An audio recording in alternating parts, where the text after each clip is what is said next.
Hey, what's going on, guys? Treveal C.W. Lynch, Mr. What? I am your self-worth specialist. Welcome once again into the I Am the Possible universe. Guys, listen, today I want to jump right into it. Today we are talking about how to surrender to God, aka how to trust God. Okay, this topic came up because I received a question in the comment section of one of my videos, and the question was, how do I surrender to God? How do I surrender to God? I think that was a very valid, timely, and a very transparent question. I think it's one that we all ask ourselves, and maybe we're dealing with it. Some of us are very conscious to the fact that we're dealing with it. Maybe some of us are dealing with it, but we don't know it, right? Some of us, we're not as articulate, right? Either with our words or even with our thoughts, but we're wondering, how do I trust God? How do I surrender my life to God? How do I surrender a situation to God, right? And so today I want to give you one of, I think, many perspectives or many principles or many philosophies or just many approaches to how we cultivate our trust with God. I believe that this is all a process. I believe that it happens over time. And so I don't know how many times I'm going to create content about this specific topic, but I think that it's worth diving into and exploring. I know that I've come to a place where I can trust God, and I've, grown in my ability to surrender my life to God. But I don't think it's about perfection. I don't think it's about arriving. I don't think it's about getting to a point where we say we're done and we've, arrived at this grandiose position of where I totally submit my life, totally surrender my life, and I totally trust God with my life. I think it's an ongoing thing. I think there's levels to this, as we say. I think that we evolve and grow and mature. And I think that it's a process that happens until Jesus comes back. I don't think it's, something that we arrive to or arrive at within our lifetime. I think it's just something that we continuously pursue, and it helps us to grow and develop and mature in our faith. So let me just give you a couple of things. Today, I'm going to give you 3 steps, 3 things that you can do. Okay. 3 very simple steps that you can take, and, 3 things that you can be aware of and do if you really want to grow in your ability to surrender your life to God and to trust God with your life. The first thing here, let me look at my notes here. All right. The first thing is awareness. Okay. The first thing is awareness. I'm going to give you 3 A's. The first A is for awareness. Awareness of something that I don't think a lot of people talk about. And I think that's why we need to grow in our awareness of it. There's this thing called preferences. Now, let me help you to understand what I mean by preferences. We all have personal preferences in life. If I was to summarize it, make it super simple, we all have a tendency to want things to go a certain way. That's the simplest way I can explain it. It's something that we all deal with. It's something that we all have. We all want life, situations, events, experiences. We want things to go the way we want them to go. That's called a preference. I prefer this to go this way. I prefer to learn this way. I prefer to do this way. We all have our preferences. Now, I've been in corporate America for over 17 years. I've been working with physicians for many, many years. And a part of the application that I support in my corporation, it helps physicians to submit their time off requests or their shifts that they work into this mobile application that's linked up to a larger system. Well, when they submit for time off, or they submit the kind of shift that they want to work, we call it submitting their preferences. Now, before we turned everything electronic, we used to use paper, right? So what they called it was a preference letter. I prefer this. And they would fill it out with paper and they would email it, or they would put it on a sticky note and put it on the, scheduler's computer. Now everything is automated, everything is electronic. So now they just use their smartphone and they punch in the information and it sends it off to the application, and the schedulers who are scheduling the physician's schedule for the day are able to see what those preferences are and be able to approve or deny. Why do I share that story? Because we all are trying to submit our preferences to God, our preferences to life itself. We wake up in the morning and I prefer a cup of Starbucks coffee. Well, what if my day goes such that I don't have time to go to Starbucks, but I do have some K-cups for my Keurig in the kitchen? I don't have time for Starbucks, but I could make the K-cup. I prefer Starbucks, but I could use the K-cup. I could choose to get an attitude. I could get upset. Darn it, I want Starbucks. I want my Starbucks. For me, right? I don't know if you guys are, Starbucks drinkers, but I love a grande hot cafe latte with oat milk, one Splenda. Boom. That's it. That's the bomb morning drink. Now, some of you health nuts out there, you're saying, dude, that ain't healthy.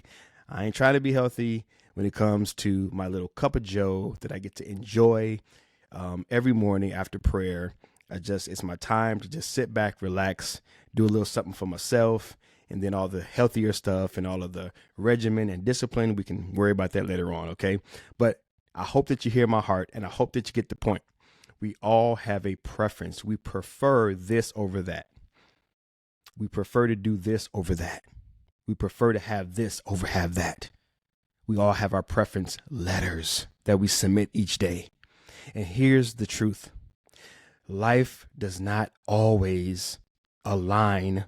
It does not always deliver. It does not always respect. It does not always fall in line with our preferences. Sometimes life just brings us life. And those are those opportunities for us to get upset, to get frustrated, to get angry, to finger point, to make excuses, to be all bottled up, to get all icky inside. Or it's another opportunity for us to be grateful, to practice gratitude, to practice self-awareness, to practice surrendering these various situations to God, so on and so forth. Okay, so we can choose positive or negative, right? We've got the power of choice. And so the first thing is be aware that you have preferences on every level of life. Are you married? Well, you preferred that kind of woman or that kind of man. Are you in school? Well, you prefer that kind of educational environment. Are you in the military? You prefer that branch of the military over others. The list goes on and on and on. You name it, you frame it, you put it into your context. What's your preference? Now, here's the awareness part. You can choose preferences or you can choose progress. God is about progress, and God is infinitely wise. God knows how to get the best out of you. Like a coach, right? We're going into the NFL playoffs. You got these big name coaches. They know how to get the best out of their players. You don't go over there and trump the head coach. The coach they've been put in position because of their knowledge of how to extract the best performance out of their team. In the same way, God knows. God has infinite wisdom and knowledge and understanding of this thing called life. We're the ones trying to catch up. We're the ones trying to live our best life. We're the ones trying to, shine like a diamond, right? We're the ones trying to do well, level up, right? But God don't need to level up. God created all of this. And so if he's saying, hey, I need for you to go right, then you could just choose to go right. Or you could sit there and say, I've got a preference to go left. You put that in your own context. See, learning to surrender and trust God is becoming aware that you have a preference that may bump up against God's instructions for your progress. What do you want more? God's progress or your preferences? Sometimes your preferences will align with the progress he wants to create in your life.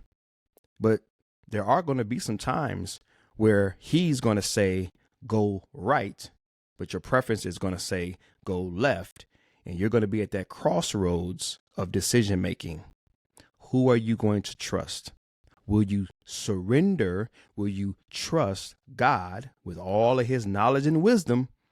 Or are you going to lean, as the Bible says, on your own understanding, aka your preferences? See, if you're trying to go from A to Z, there are multiple ways to get there. You will have your preference, but God is not so concerned about your preference as much as he is about your progress. We're the ones stuck on preference. I want to go down this street and I want to turn on this street and then I want to go up this street. And God is saying, nah, just go down here and then swing a left here, swing a right here and go this way. Now, why do I keep using these street analogies? Is because on one of my points here, I'm going to talk about a GPS. I think that's the best way to kind of bring this home. But I'm kind of jumping the gun a little bit because I'm kind of excited about that analogy. But the first thing, awareness. You have preferences. You want things your way. And God has in mind for you progress, which may not always look like your preferences and may not always look like something that you understand. Okay, when we say, oh, God's mysterious, God is a mystery. God is, mystical and spooky and whatnot. No. God is just wise and we're just not as wise. God is a God of understanding and we just don't have as much understanding. God has, infinite knowledge and we're just not as knowledgeable. Okay, so I think I've hammered that point enough. Preferences versus just general progress. Do you really care how you get there as long as you get there? Like, that's the question that we're really dealing with. Do you really care that much? Like, if your desire is to get across the street, do you really care that God wants someone to carry you across the street versus you walking across the street? I'm going to do it myself. Don't carry me. I'm going to walk myself. I'm going to walk myself across the street. I'm going to use my two legs. I'm going to do this myself.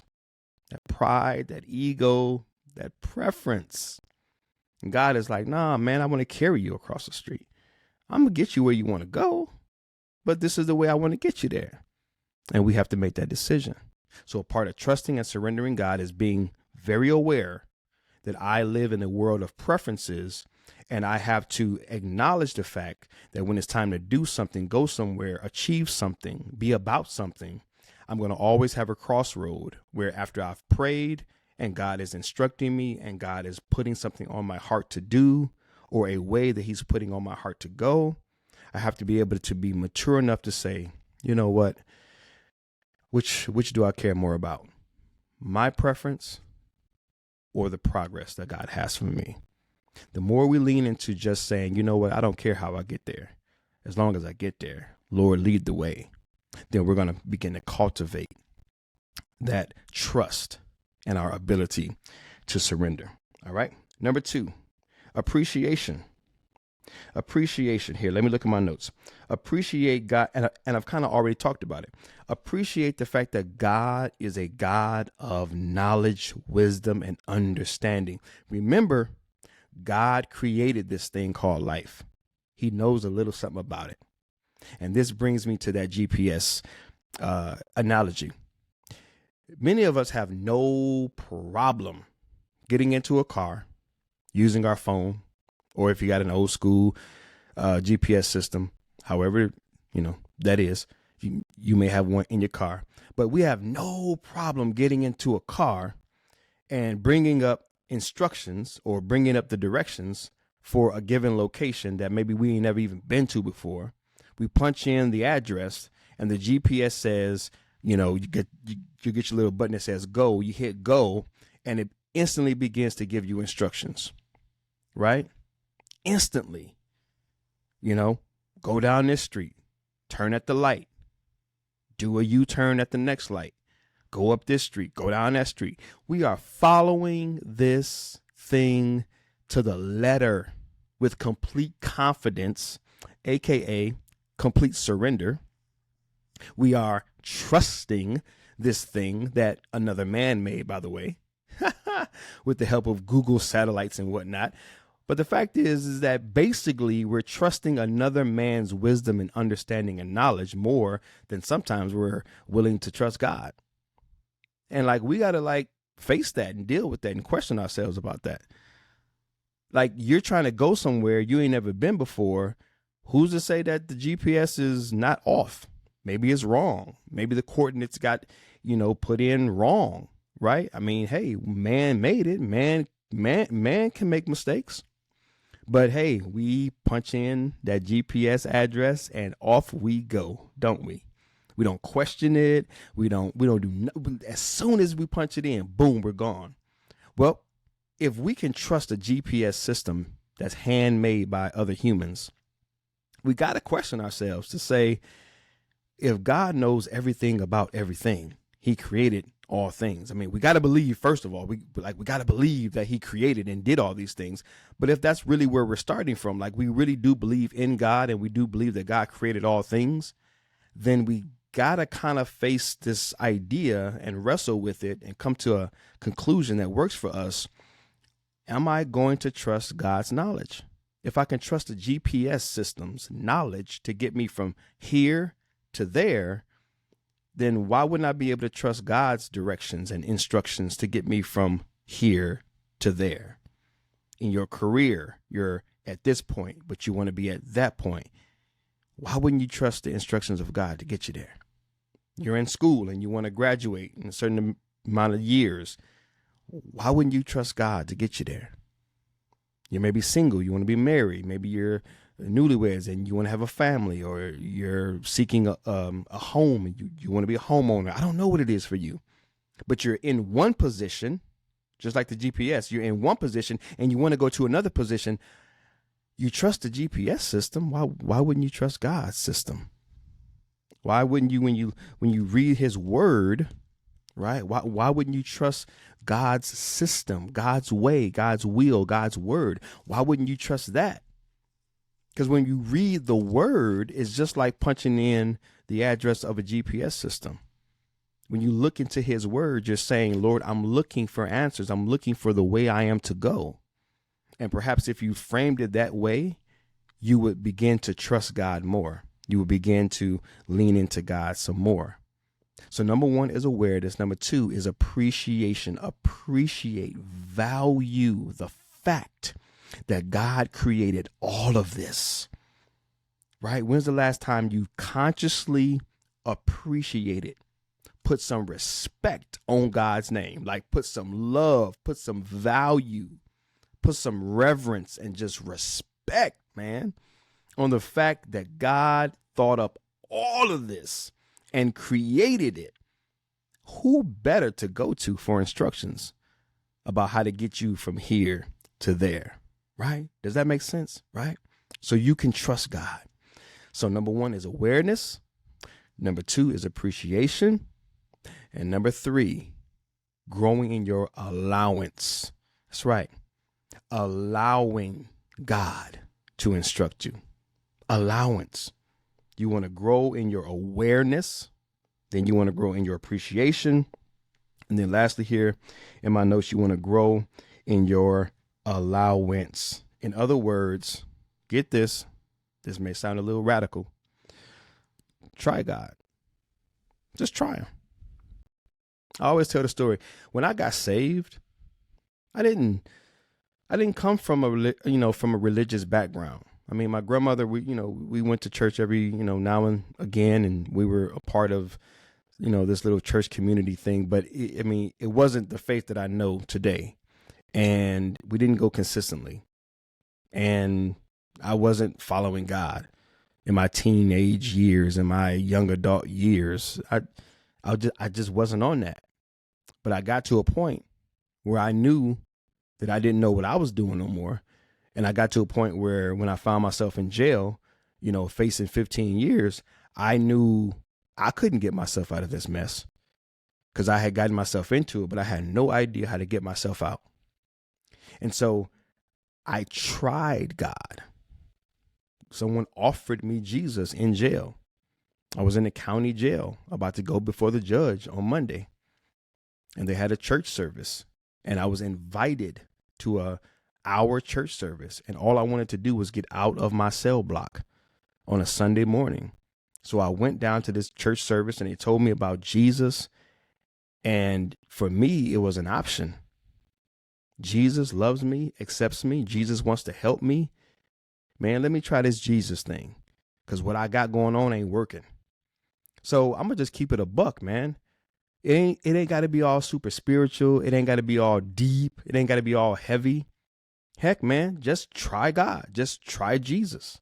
If you ain't been surrendering your life, if you ain't been trusting God, and you just been doing things on your own and they're not going the way that you want them to go, and you want something different to happen in your life, well, just when you open up his word, read it to the best of your ability, understand it to the best of your ability, and try your very best to do what the word of God says. That's it. Start in Proverbs, man. It's the best place to start. When you're looking to trust, when you're looking to see results, when you're looking to see change, just try God, man.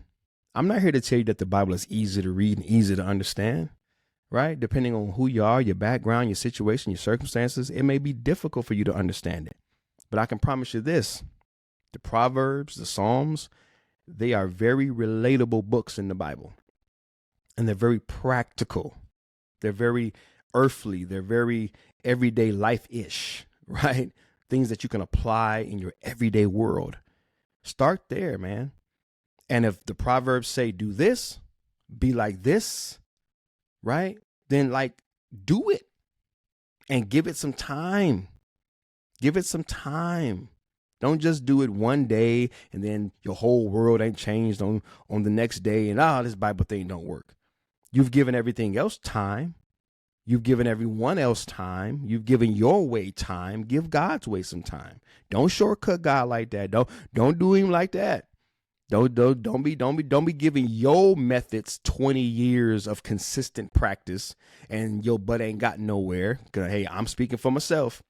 My first 22 years of life, I had no idea. I didn't have a clue. I was clueless, and my life was going nothing but downhill.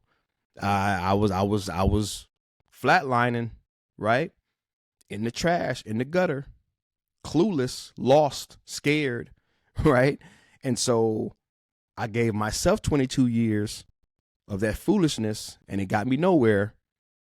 So don't give God 22 minutes, and because everything ain't flipped around, the sky thing don't work. No. You gave you 22 years. Why not give God 22 years?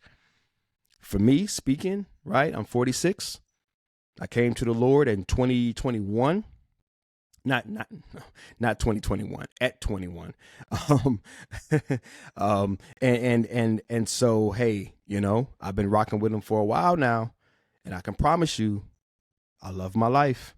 I love my life. I honestly do. And sometimes it's been hard to, say that because I don't want those who may not be loving their lives right now to feel some type of way. But I also see that there is value in my testimony and letting people know, yeah, life can turn around. Life can get better. Life can get real, real better. Life can get really, really good. And so I love my life today. And I know that it's only because I met the man Jesus and I've surrendered my life to him as much as I've been able to. Like I said before, always got more growing to do and more maturity to experience. But man, I really love my life. I really, really do. And I know it's because I follow Christ. Okay. And so growing your allowance, try them. Just try them on for size, like a pair of shoes, pair of pants, a shirt, a jacket. Just try it on. See how it fits. See how it feels. And by little increments, little baby steps over time, it becomes a practice. It becomes habitual. And then it becomes a lifestyle. And you'll find yourself just flowing in trust and flowing in surrender. So start there, guys. Those 3 steps. Number 1, be aware that you have preferences. Are you really that caught up on the way you want to do it versus just getting there? Preference versus progress. Number 2, appreciation. God created everything. Remember Job? When Job in the Bible started rumbling and getting all angry, God said, whoa, whoa, whoa, homie.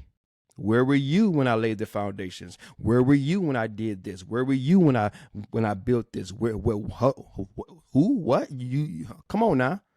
Who you talking to? Right? Right? You all upset about things. Where were you when I was doing this thing called creation? Right? So put some respect on God's name. Grow in your appreciation that God has everything literally in the palm of his hands. And then number 2, man, grow in your allowance. Allow God by taking very small, incremental baby steps, bite-sized pieces of trying God. Remember, all I did 20 something years ago was try him, and my life completely turned around. But all I did was try Jesus. All right. Listen, guys, if you have found value in this video, if something stuck out, blessed you, helped you, inspired you, clarified some things for you, please leave me a comment below. I would love to hear from you. I would love to see what hit home for you, what was of value to you. I would love your feedback. Any questions you guys have, drop them in the comments, man. Let me know what you're thinking. I would love to reply to you. I would love to create more content based upon your questions like I did with this one. And then, hit that like button, smash that like button, let a brother know that you liked the video. And then if you are not a current subscriber, if you have not subscribed to the channel, please subscribe. All right, hit that subscription button. I'm looking to get 1,000 subs, man, by the end of this month. This is January. By the end of this month, I want 1,000 subs. That'd be a pretty cool experience to kick off the new year. And I just want to continue to grow and expand this ministry and this message. And so, yeah, man, if you could help me out, hit that subscription and then tell somebody, man. Let people know, right? Sometimes we got homies, we got friends, we got family members that are going through, that are struggling in their faith and struggling in their relationship with God. And if you know someone like that, let them know, man. Check out this guy over here on YouTube, man. Check out this guy with this podcast. He's got some pretty cool things to say. And so I would love for you to share this information. All right. It'll be a blessing to me as I try my very best to continue to be a blessing to you guys. That is it, man. Until next time, this is Treveal C.W. Lynch, Mr. What. I am your self-worth specialist. Remember, guys, until next time, I love you guys. I'm praying for you guys, and I believe in you guys. Let's continue to unlearn our limits. And remember, you are what makes it possible. That's right. Amazing things are possible because you exist. Much, much love.